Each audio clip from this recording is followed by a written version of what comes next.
What looks to be like a simple application has some notes of caution. Hello, I'm Steve. This is the Patio Heat channel, where we create visual concepts of infrared heating as well as tips for outdoor comfort. This one-on-one customer support helps you make the best decision for your application.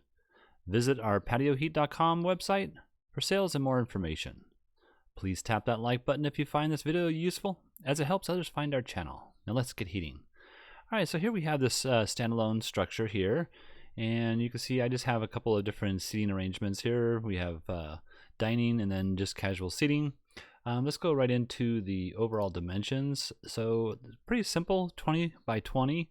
And then I have a height here of 12 to the top of this beam. I'm not sure about the true height of here, but I think I brought it up to 4 feet higher than this edge over here. So just bear that in mind. And I think that's all the main important dimension items that we're going to be looking at for the structure. So let's go ahead and look at, I guess I should first mention what you shouldn't do, or one thing to be cautious about, and that is it looks like placing some heaters over here would be a great idea, or possibly a good idea, but manufacturers state that you need on the Sun Pack, this is the gas heater. This is the Infratech C series heater in the background, and on the Sun Pack, when you angle the heater at 30 degrees, you can maintain a clearance. Let's see, my thing's not working here. So you can maintain a clearance from the edge to the vertical surface at 8 inches, but you must maintain from the top of the heater to the any combustible above it at 17 inches. On the Infratech model, which is the C series here, it says that you can mount it on a vertical surface, sorry about that, vertical surface here, but you must maintain a clearance from the top edge to the any combustible above at 12 inches. So both of these applications, well, this one here almost works. I have the bracket sitting about an inch down. I think the beam that I have here is about 10 inches in height. So if it's less, then it'd have to come down even further. If it's more, then maybe you can push it up 1 inch here. But that's why I'm not choosing this orientation for this application. Now, what I could do is I could go with gas heaters, and I could place them in this orientation, so where I mounted it on the ceiling up here. And I'd have to probably build some kind of block that went across here to here, and on both sides here, if I wanted to get them in the specific location that I really wanted them, which is, I believe, 10 foot center to center from here to here, 10 foot, and then 9 foot from center to center in this direction, from here to here, 9 foot. And you can see this is a really good application. This is the maximum height really that you'd want to go with as far as the installation height of a gas unit. These are 34,000 BTU heaters, Sun Pack S34s rather, and or you could use the the TSH model. Sorry about that. The TSH will give you a fluctuation of, you can turn it on to 25,000 BTUs or 34,000 BTUs, but I would say you would really want 34,000 no matter what on this application at this height. Now, this application is in a very cold climate in the wintertime, so that's why I'm recommending the highest output that you can go with regards to intensity of heat. So let's go ahead and look at the footprint of heat here.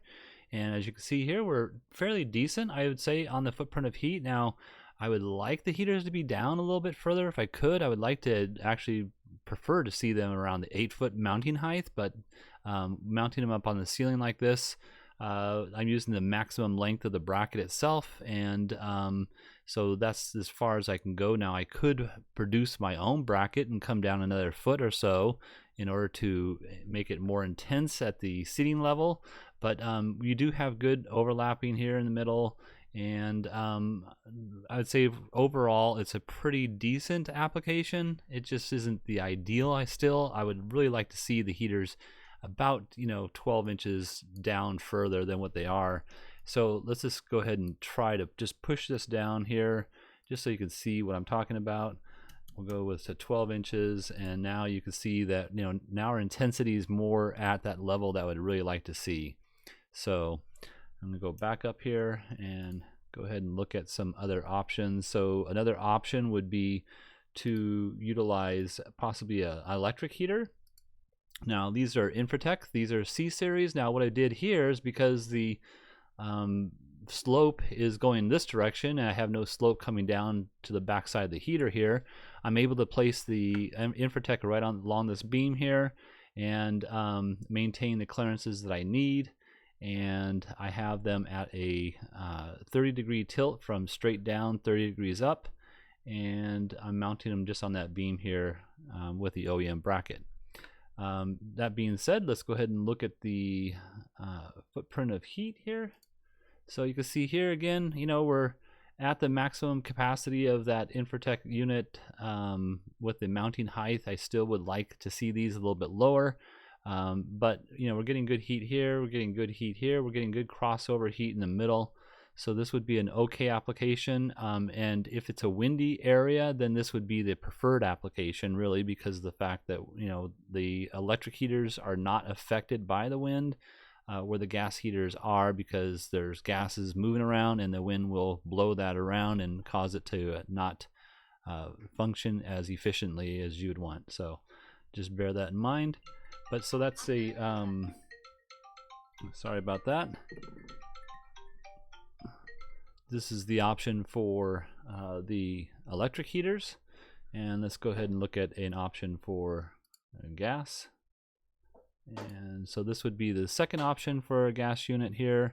And again, well, this could actually be the preferred option of the two gas heaters, just because of the fact that they're a little bit closer to the ground.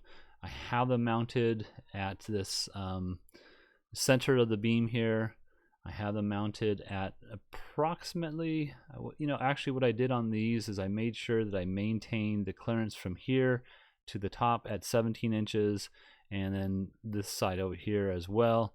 From what I was looking at, the slope has a slight difference as far as the this side here versus that side, so that there is a little bit of a difference on that slope, but it's a very, very, very slight difference. I might be wrong about that, but in any case, let's go ahead and look at the distance apart from each other that we're at, and we're at about 9 feet 5 1/4, and from the center out here, you can see that we are at, let's see if we can do that.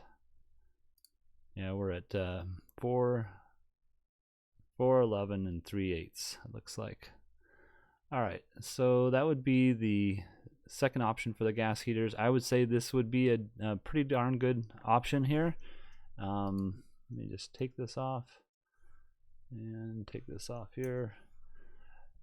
So again, if you're going to be in a windy condition, this would probably be my second option. I would go with the electric heaters, but this would be my preferred option if in fact you want to go with a more intense output of units. These are, again, 34,000 BTUs, where the Infratech, I believe, is at about 20,000 and about 20,500 BTUs. So these are much more intense. And I would recommend these above any other if I, you know, had this application in a cold climate like this. So, all right, well, I hope this has helped. If you're looking for some assistance with your outdoor heating application and you'd like us to review your plans, please send your information into designs@patioheat.com. I'm Steve, and again, please tap that like button.